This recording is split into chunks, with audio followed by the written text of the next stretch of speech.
Assalamualaikum warahmatullahi wabarakatuh. Kami dari kelompok 1 ingin mempresentasikan konflik dan pergolakan yang berkait dengan kepentingan. Konflik dan pergolakan yang berkait dengan kepentingan. Satu pengertian, pergolakan daerah yang berkaitan dengan kepentingan dapat diartikan sebagai suatu gerakan sosial, vertikal dan horizontal yang dilakukan serentak dengan berbagai cara untuk memaksakan kehendak atau cita-cita demi kepentingan yang tertanam dengan kuat pada suatu kelompok. Pergolakan daerah sering diwarnai kerusuhan dan tindakan separatis atau ingin memisahkan diri. 2. Faktor penyebab pergolakan atau konflik daerah. Program pembangunan yang dilaksanakan tidak memperhatikan kondisi sosial budaya masyarakat setempat. Setiap program pembangunan yang dilaksanakan harus memperhatikan kondisi sosial budaya masyarakatnya. Tanpa memperhatikan kondisi tersebut, maka akan timbul gejolak-gejolak yang tidak diinginkan. B. Ketidakstabilan situasi politik dan keamanan nasional. Stabilitas politik dan keamanan nasional yang tidak bagus akan mendorong munculnya gejolak dan pemberontakan di daerah yang ingin melepaskan diri dari ikatan pemerintah pusat. Hal ini sangat membahayakan kelangsungan hidup bersama. Oleh karena itu, besar atau kecilnya pergolakan daerah sangat dipengaruhi oleh bagaimana stabilitas politik dan hankam secara nasional. Contohnya yaitu konflik di Aceh, Ambon, Kalimantan, dan Papua yang terjadi akibat ketidakstabilan kondisi politik. C. Kurang berfungsinya lembaga-lembaga contoh masyarakat. Lembaga-lembaga contoh masyarakat misalnya kejaksaan, kehakiman, atau lembaga yang bergerak dalam bidang pemerintahan apabila kurang berfungsi secara baik dalam melaksanakan kontrol-kontrol sosial, maka akan mudah memunculkan gejolak dan konflik-konflik di masyarakat. Kurang berfungsinya lembaga-lembaga baik eksekutif maupun yudikatif dan legislatif dalam melakukan kontrol sosial akan memunculkan banyak penyimpangan. Kondisi seperti ini akan mudah sekali memunculkan gejolak dan pergolakan yang menuntut adanya keadilan. D. Sarana komunikasi di interaksi sosial antar daerah di berbagai bidang tidak berjalan dengan baik.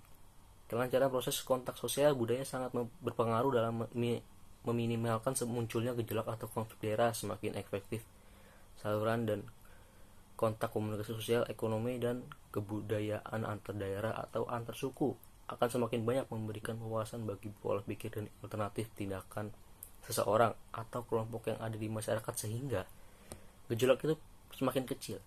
Demikian juga sebaliknya, disintegrasi bangsa mudah terjadi apabila sarana interaksi sosial, ekonomi, budaya, dan bidang lain tidak berjalan dengan baik.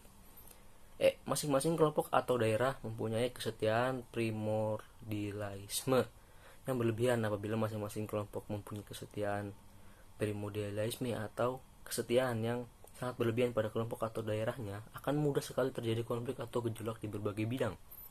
Konflik tersebut muncul karena kelompoknya sulit dipertemukan untuk menjalin kerjasama yang baik dengan kelompok lain. F. Terjadinya kesenjangan sosial ekonomi di masyarakat. Terjadinya kesenjangan ekonomi yang tinggi akan dapat menimbulkan pergolakan masyarakat. Misalnya, perbedaan yang mencolok antara orang kaya dan orang miskin. Gejolak atau konflik daerah dapat dihindari jika terdapat keseimbangan kebijakan ekonomi antara pusat dan daerah. Selain itu, perlu adanya perluasan wawasan dan pola pikir dalam menghadapi keanekaragaman masyarakat. 3. Contoh pergolakan yang berkait dengan kepentingan yang terjadi di Indonesia. Termasuk dalam kategori ini adalah pemberontakan APRA, RMS, dan Andi Agis. Vested interest merupakan kepentingan yang tertanam dengan kuat pada suatu kelompok. Kelompok ini biasanya berusaha untuk mengontrol suatu sistem sosial atau kegiatan untuk keuntungan sendiri. Mereka juga suka untuk mau melepas posisi dan kedudukannya sehingga sering menghalangi suatu proses perubahan baik APRA dan RMS dan peristiwa Andi Agis. Semuanya berhubungan dengan keberadaan pasukan KNIL atau tentara kerajaan DI Hindia Belanda yang tidak mau menerima kedatangan tentara Indonesia di wilayah-wilayah sebelumnya mereka kuasai. Dalam situasi seperti ini konflik pun terjadi gitu ge. Pemberontakan APRA, Angkatan Perang Ratu Adil atau APRA, dibentuk oleh Kapten Raymond Westering pada tahun 1949. Ini adalah milisi bersenjata yang anggotanya terutama berasal dari tentara Belanda, KNIL, yang tidak setuju dengan pembentukan Angkatan Perang Republik Indonesia Serikat APRIS di Jawa Barat, yang saat itu masih berbentuk negara bagian Pasundan. Basis pasukan APRIS di Jawa Barat adalah Divisi Siliwangi.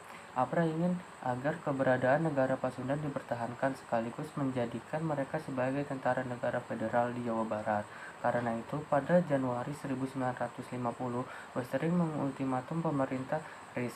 Ultimatum ini segera dijawab Perdana Menteri Hatta dengan memerintahkan penangkapan terhadap Westering. APRA malah bergerak menyerbu kota Bandung secara mendadak dan melakukan tindakan teror. Puluhan anggota APRIS gugur. Diketahui pula kemudian kalau APRA bermaksud menyerang Jakarta dan ingin membunuh antara lain Menteri Pertahanan Sultan Hamengkubuwono IX dan Kepala APRIS Kolonel T.B. Simatupang. Namun semua itu akhirnya dapat digagalkan oleh pemerintah. Westering kemudian melarikan diri ke Belanda. B. Peristiwa Andi Aziz. Seperti halnya pemberontakan APRA di Bandung, peristiwa Andi Aziz berawal dari tuntutan Kapten Andi Aziz dan pasukannya yang berasal dari KNIL atau pasukan Belanda di Indonesia terhadap pemerintah Indonesia agar hanya mereka yang dijadikan pasukan APRIS di negara Indonesia Timur atau NIT.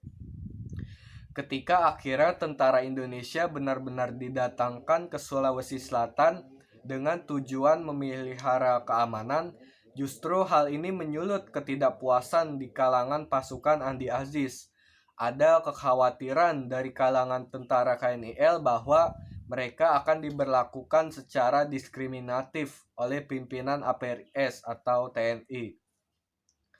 Pasukan KNIL di bawah pimpinan Andi Aziz ini kemudian bereaksi dengan menduduki beberapa tempat penting, bahkan menawan Panglima Teritorium Wilayah Indonesia Timur.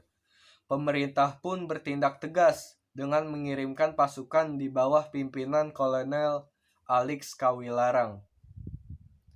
Pada April 1950, pemerintah memerintahkan Andi Aziz agar melapor ke Jakarta akibat peristiwa tersebut dan menarik pasukannya dari tempat-tempat yang telah mereka duduki, menyerahkan senjata serta membebaskan tawanan yang telah mereka tangkap.